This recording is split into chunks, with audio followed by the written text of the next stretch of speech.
This week, we had two powerful reminders of how we've renewed American leadership in the world.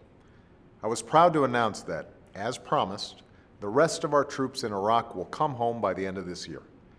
And in Libya, the death of Moammar Qadhafi showed that our role in protecting the Libyan people and helping them break free from a tyrant was the right thing to do.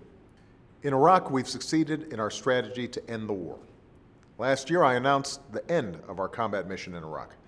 We've already removed more than 100,000 troops, and Iraqi forces have taken full responsibility for the security of their own country. Thanks to the extraordinary sacrifices of our men and women in uniform, the Iraqi people have the chance to forge their own future. And now the rest of our troops will be home for the holidays.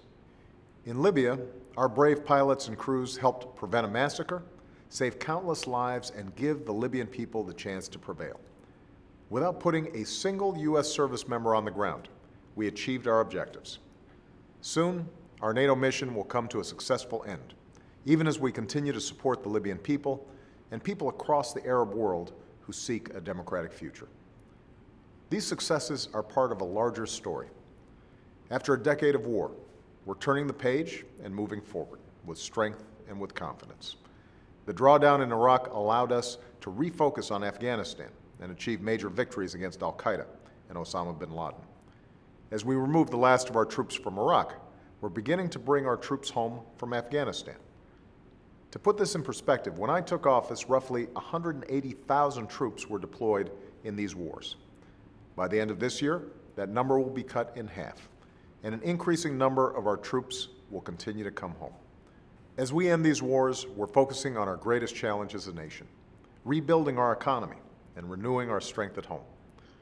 Over the past decade, we spent $1 trillion on war, borrowed heavily from overseas, and invested too little in the greatest source of our national strength, our own people.